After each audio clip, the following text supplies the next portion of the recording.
Hello and welcome back to 365 Days with mxmtoon. I'm Maia, a singer, songwriter, video maker, Oakland native, and a skateboarding fan.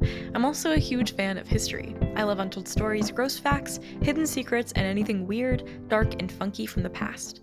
Each day I'm going to share one of my favorite deep cuts with you, so let's take a look at today's stories.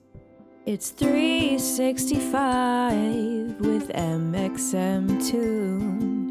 New facts every day, so don't leave too soon. I'm gonna teach you stuff, no it won't be tough. Gonna go a year till you've had enough. It's 365 mxmtoon. Today, in 1999, Tony Hawk became the first skateboarder to land a 900 at the X Games, an annual extreme sports competition that began in 1994. Quick reminder, a circle has 360 degrees, so if you rotate 900 degrees, you're rotating 2.5 times in the air. To date, only 11 skateboarders have ever pulled off this gravity-defying trick, which is one of the hardest tricks in the sport. Plus, skateboarding competitions started using a mega ramp for some events in 2002, which allowed skaters to get even more air, giving them more time to pull off the trick. No one else managed to do the trick until 2004, so Tony Hawk was truly ahead of his time. It wasn't until 20 years later, in 2019, when Mitchie Brusco one-upped Tony Hawk by landing a 1260. That's 3.5 full rotations. But still, he was using the mega ramp.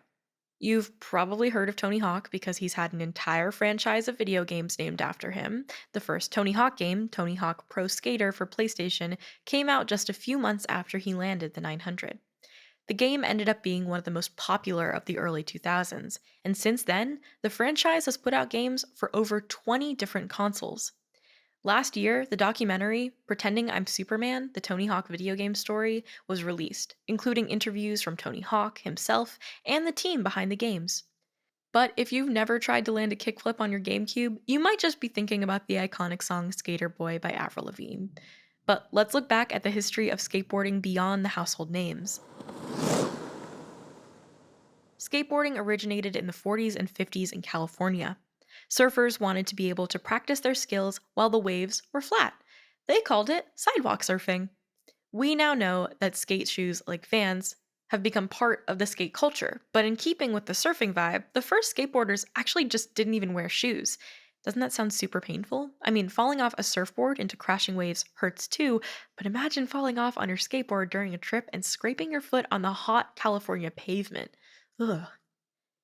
Surf shops in California started building skateboards in the off-season, and by 1964, the first skateboarding competitions were taking place, and even a magazine called The Quarterly Skateboarder cropped up. It doesn't exist anymore, but at the time, the publisher, John Severson, wrote, "Today's skateboarders are founders in the sport. They're pioneers. They are the first. There is no history in skateboarding. It's being made now, by you." I can't lie, that sounds pretty inspiring. By 2001, skateboarding was more popular than baseball. 10.6 million kids under 18 rode skateboards, compared to the 8.2 million who tried their hand at America's pastime.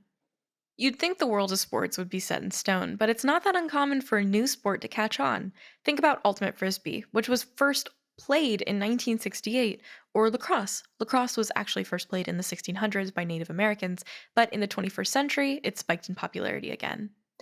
In the past, skateboarding's biggest competition was the X Games, which is where Tony Hawk landed that magnificent 900. But this summer, skateboarding is a part of the Olympics for the first time. There are two main events, Skateboard Park and Skateboard Street. Street takes place on a flat terrain, maybe with some stairs and rails too. It mimics more of your average urban landscape. Park is where you have the big bowls and ramps that you'd see at, well, a skate park. The 2021 Olympics, which were postponed from 2020 due to COVID, will also include karate, sports climbing, surfing, and the re-edition of baseball and softball, which were pulled in 2008. At the time of this episode being released, the Olympics will be underway, so let the games begin. Now let's talk about music. On this day in 1983, Madonna released her first album.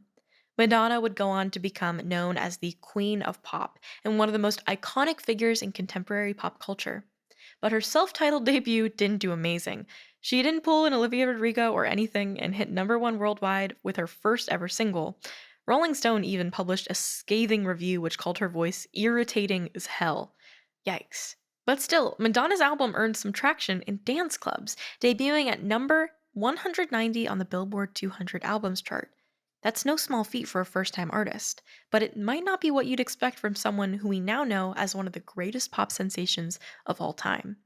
Even though her debut wasn't a smash success, her first record set the stage for her breakout second album, Like a Virgin. With over 21 million sales to date, Like a Virgin is one of the best selling albums of all time. After that release, the press was a bit kinder. The New York Times compared Madonna to the Beatles, noticing how teens lined up at the record store to get a copy of Madonna's record. And as Caroline Sullivan from The Guardian wrote in 2012, her influence on the way women came to view sex, love, and themselves was so great that some universities offered courses in Madonna studies. So don't underestimate Madonna. And now for today's final segment, I'll be going back into my own photo archives to see what I was up to on a July 27th in my life. It definitely wasn't doing an ollie. It wasn't skating, although I would love to skate like Tony Hawk. I simply don't think that I could. On July 27th, 2018, I celebrated my friend's birthday. Um, I went and celebrated my friend Allie's birthday. We went and got tea. Nothing super exciting. I honestly just miss kind of being in the Bay Area. We got to go to San Francisco and go to a restaurant there to go and celebrate her turning, I think it was 18 at the time, which is pretty crazy, but I really miss being in the Bay Area. I moved to New York last year. I talk about it all the time, but I miss being in the Bay largely because I still have a lot of friends that are there. A lot of my friends went off to college, but they're always there back in California during summer, during holiday breaks, but I typically just work and I go back in really odd times to go visit my family when I have the capacity to with my own schedule. And it's really weird. It's like such a weird thing to be an adult and look back on those memories of things that seem so easy and straightforward back then, but also like, I don't know, like I can't go and celebrate my friends' birthdays as easily, and it kind of sounds like it's a downer, but it's okay. It's just life. I'm still in touch with Allie. I still Zoom with her and we watch movies all the time. You figure out ways to connect with the people that you love, but it's definitely nice to look back on the memories that you were able to make with them before. So go and celebrate a birthday with your friend. Go and do it. It's fun. If you have the opportunity, you should definitely go. Thanks for going back in time with me, and remember to subscribe wherever you listen to podcasts. You can come back tomorrow for more stories from the past. It's 365 with mxmtoon. New facts every day, so don't leave too soon. I'm gonna teach you stuff, no it won't be tough. Gonna go a year till you've had